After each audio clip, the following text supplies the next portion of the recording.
Hi. Howdy there. We're Brent and Amy. We're babbling boomers. We're just a couple of Geezers. old geezers. I'm not sure Had really. nothing to do today. Well, yeah, we're kind of semi-retired and trying to take advantage of it. Anyway, this is babbling boomers go down memory lane, and just for all of you young whippers, Winnie, knock it off. Sorry, that we have a dog that Is is named wanting to Winnie. misbehave. So named her after my mother, Winifred. So I'm sure Winnie would like it. She's in heaven. But anyway, this goes back a ways, back to the '60s, and kind of when I was in high school. My senior year, I graduated from Medford Senior High in Southern Oregon, and I was not in the cool group. I was kind of in no group. I wasn't in the bad boy group. I wasn't in the brainiac group. We had, what was it? Gosh, it was huge. I think we had a couple of thousand people in our high school. And so I was one of in the disappeared group. So I still rode my bicycle to school, and well, at least it was a 10 speed. That set me apart. And so, spring of my senior year, I wanted to join some kind of an organization because I wanted to connect with the other kids because that didn't really happen naturally. So I joined two groups. One was called the SMBC, Senior Men's Breakfast Club, because I knew a couple of guys in that, and I worked with one of them, Dave, who became a foot doctor. They don't care, okay?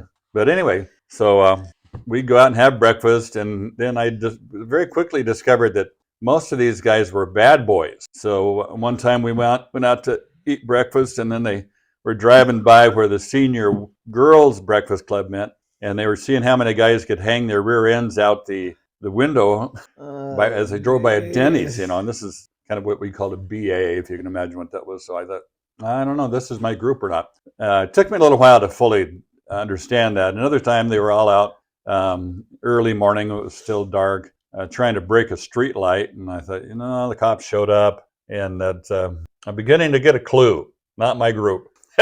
Then the next time we went up to this new high school that we were in, and they pull out I have not heard these stories. pulled Just out an so you know. axe, and they proceeded to cut down an old oak tree. And that was it. I thought, I cannot. So that was my time as a senior men's breakfast club member. And I am sorry it took me that long to get a clue, but it finally did. Anyway, second group I joined was a Kiwanis Club, and they were the brainiacs and the kids from the more affluent parents, which I was neither. But that was one of the most boring things in the world. All we did was have meetings. But anyway, and we never did anything, never chopped anything down, never had breakfast, nothing. Oh, Virtually brother. no memories of this. So, you were in high school? What year were you a senior? Amy's quite a bit younger than I am. You probably noticed. Graduated in 70. Yeah, So, 68. I was a college man by then. Trying to find my group. Okay, 70. What was that like? it was hippies, leather fringe, short shorts, mini skirts, or maxi dresses. What you were going to come up with. Anyway, it was fun. Probably earlier than that. I want to digress to gym class for girls was traumatic. So we had these jumpers with shorts, all one piece, with had your name written across the back, Middleton, and a little pocket, navy blue. Everybody looked alike. Did you? The girls in? No, this was Oregon. And the gym classes weren't like baseball, soccer. No, never heard of soccer at that point. We had to do uneven parallel bars like we were in the Olympics. And then there was my memory of the floor exercise was particularly sad. I wasn't a floor exercise person. You had a competition or something? No, but you had to perform on test day your floor routine. Which you had practiced and made up and No, no. I I had a song and I took a record player and they played it and I made it up the whole time. So you're rolling around, flopping around on the floor. It was so horrible. I didn't know her. I didn't know her back then. It was horrible. Don't remember. Yeah. I And was where a did you grow up? consistent C in gym class, Erie, Pennsylvania. But yeah, I mean, It was like the Olympics. We're in the balance beam. That was fun doing Oh, gee. somersaults on learning how to do Why? Nothing was applicable. It was really stupid. Anyway, that was my self-deprecating story. You have another Yeah. one? Let's see. I was thinking of something. Oh, yeah. So this is interesting because, well, I think it is. But my dad is part of my story. My dad was his dad fought in the Civil War, and Your so grandpa. my grandpa, yeah, and so my dad was born in 1882, and that's back when Wild Bill, not Hickok, but Wild Bill's Hickok. country. No, Hickok was the sheriff, but Wild Bill's a Wild West show. I think that went until 1984, but he was just a little guy. 1984? 1884, Oh, sorry. jeez. You never quite know how it's going to come out. But so anyway, I learned some things from my dad because when I was born, he was 67, and he was moving kind of slow. I'm a little older than that. And I used to boast to my buddies that I could outrun him when I was 5, and he passed away at 72. So he was 72 when you're boasting, Yeah, yeah, just before death. yeah. And I definitely could. I mean, I didn't know he was going to die. He just dropped dead, and suddenly didn't have a COVID shot or nothing, But they said, well, it was natural causes. Back in the 50s, 1955. Once you made it up to like 65 or older, when you died, you were in the drop zone. I mean, they figured, yeah, well, he's just an That old was guy. all natural causes, everybody. All natural causes, unless you got hit by a train. Or a Model T. regularly scheduled train, natural, yeah. Then they put that down there, but so I don't really know. I think it might have been a heart attack. But anyway, so sometimes I pick up these sayings that were big around the turn of the century, and He tries to work them into the conversation. yeah, now. and my friends growing up, they'd look at me like, "What are you talking about?" Like what? I can't remember it. Well, I mean, I can remember some, but they are so socially unacceptable today that I can't even say them on camera because I'd have a crowd of protesters out in front of my house for being a racist or a hate crime person. Yeah, I mean, it used to be, you talk about, what's the word they use now? Anyway, we're very nervous now about everything, saying if the thing's just right. But in the 50s, it was like, we had nicknames for everybody. Every ethnic group, we had a nickname, and they had a nickname for us, and that's just the way it was. We kind of got along pretty good, and no riots, and we knew they were a bunch of whatever their nickname was, and that's just how they acted. So it's a lot easier than now. Now we have to pretend like there's just absolutely no difference. I don't care about the race, but culturally, yeah, there are differences, and that's that's okay. That's how things work. What about you growing up? Did you have some things your friends didn't know what you're talking about? Only once I moved out here. Yeah, I mean, these people in Pennsylvania, they come up with some of the weirdest things. Like, what do you have? A couple. Well, of them? you're just itching for me to say it. This is so like old people. I know. Anyway, your hair looks good today. Okay, go ahead. So my mother would have these little things she'd say, and one of them was peculiar, and I always said it, but no one understood it when I moved out west. It's a horse apiece. Have you heard that? Yeah. Our producer hasn't, and he's my kid, but I don't know what Mom meant by that. I think it was what we say out here on the left coast is 6 in one, half a dozen in the other. But that makes more. Well, It's horse a apiece. horse Maybe that's when you had a bride prize and you would give so many horses to get your bride. Yeah. And you get 2 gals that are equal. Each of them was just 1 horse. I mean, you won't know. We could just make it up. I know. Well, back in the 1700s, the early settlers of Pennsylvania. But Yeah. no, we don't know. So there's a whole page on, you're from Erie, Pennsylvania, if or when you say these things, eat these things, that kind Yeah, of thing. what was the one about a wedding where everybody had their shirt back, like Middleton? That is not a See, that's when nice one. you just can't say. You said you always know it's. No, just I'm drop not going to it. mention the group. Just drop it. Okay. What else did Mom say? Oh, she would always tell us to go outside to blow the stink off of us. Yeah, I like that one. Yeah. We've told our kids that. Yeah. Yeah. I guess, well, that was because you only bathed on Saturday night in this much water. And if you're the fourth person to try it, Darn. You guys did that. of course, everybody did that. They hadn't invented shower heads. So did we. We had a tub upstairs in our home in Ashland, Oregon, and that's where I was yet little guy. Lived with my mom and dad. And Saturday night, we'd all take a bath. It was great. We were little guys, so you'd fill the water up, and you could just totally submerge yourself. And then we'd get out, and my mom would help me dry off, of course. And I can remember her rubbing my skin and watching the skin roll up into balls, because it's been a week and you're a kid, you just, Oh. is that too gross?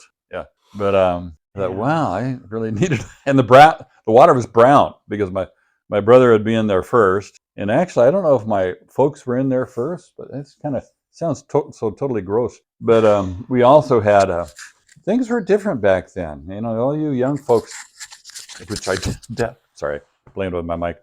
But I doubt if any of you young folks are actually watching this. Yeah. And we had a rule on how many squares of toilet paper we could. And you left the room, you turned the light out. And it was very, very cost conscious. We lived cost conscious? Said conscience. What is the word? Conscious. Conscious. I didn't say it right? I don't think so. Yeah.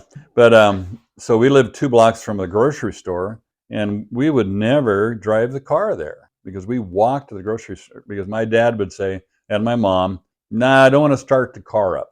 And we virtually would not use the car all week. We would walk to the grocery store, we'd walk to church, walk downtown, and the car just sit out there. But anyway, what kind of cars you guys have grown up? G2 Plymouth. Remember that one? Oh, I know that one. That was ugly. Yeah.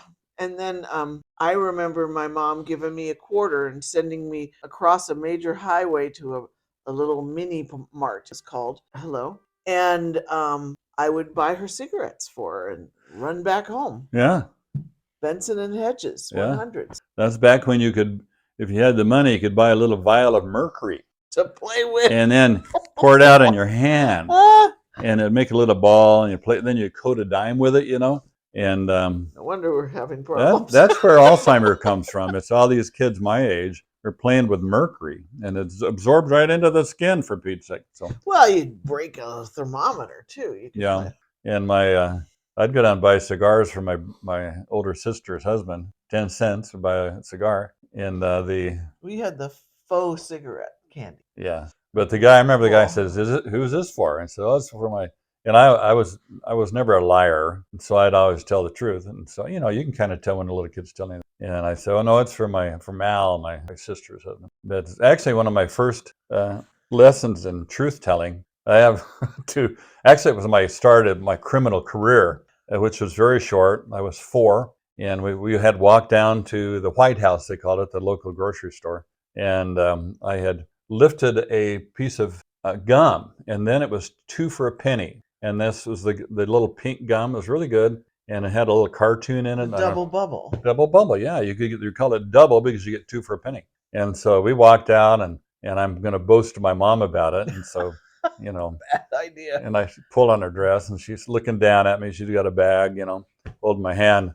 And I said, look what I got, Mom. So she's, what is that? Oh, it's some bubble gum. I said, where'd you get that? I said, well, I took it off the shelf. She says, you mean you stole it? And I said, okay. And so she was like a magician, like Houdini, because she let go of my hand, grabbed my ear, twisted it. And this is a move that I didn't know anybody existed. And she lifts me up, sort of, where you're walking on your tiptoes.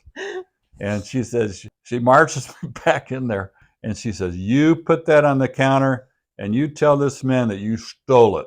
And I didn't want to do that because I was embarrassed. And so she marches me in there. Where she goes, I'm going, And I put my piece of bubble gum on the counter, and I apologized because she told me I had to, and told him that I stole it. And I'm sorry, I won't ever do that again. And he was biggest smile on his face. And I was puzzled because I thought he should be mad at me. And he said, oh, that's okay. You can have it. And she said, nope, you've got to learn a lesson. Well, I never forgot that one. Except it wasn't that long after that, my brother and I, who was a little more loose with the truth, he said, you know, in Oregon you could turn in a pop bottle for, back then it was like a nickel, big money.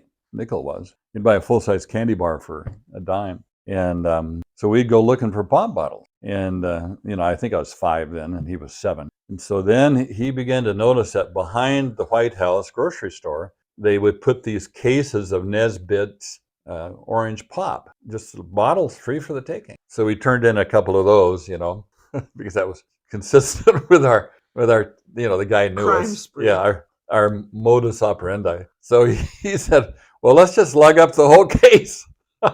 So where are 2 little kids going to get a case, wooden case? They were heavy. So he and I lug it in, put it up on the counter, and look at the guy, you know. And he says, thank you. I said, don't we get any money for that? And he said, well, let me ask you a question. Did you get this out in the back beneath the stairs where we keep these bottles? And we said, yeah. He said, well, they're ours already, so we can't really give you it. So we realized that was really the end of my crime spree. Although I did get taken to jail not shortly after that, mainly because I was lost downtown and I was a little kid walking around trying to find my dad's store. Things were loose in the 50s. Your kids would you just set them loose during the day, and maybe you give them a sandwich and say, be back Peanut butter and jelly, and by nightfall. you go. And normally I was the ward of my big brother, but he had a buddy, and most of the time they wanted to hang out, so he didn't watch me that good. So I ended up downtown on my own. As 4 or 5. Yeah, I think I was 4, and a policeman spotted me, and he said, well, let's take you into the station. And I was convinced he was taking me to jail. Are you taking me to jail? He says, no. Likewise, he gets that big smile again, you know. I said, what's he smiling for? I'm going to jail. So I'm wailing. Looking, whoa, I'm going to jail. Oh, dude. Like, yeah, what's the little guy, KB's kid? James. Like, it'd be about James' size. Anyway, so the guy knew my dad, and he called my dad. He came down and got me. Anyway, How fun. yeah, different story Yeah. now, you know. You send your 4-year-old out on their own, they'd probably become a ward of the state. Your parents. Is that it for today? No, you got something else. What, Makalevich? A Maybe name? your girlfriend? Bowling alley? There's no story there. Okay. So I Anyway, guess that wraps it up until our brain kicks out another story. yeah, hopefully we can get these stories out before that mercury takes its effect. All right. Thanks for watching Babbling Boomers. Bye.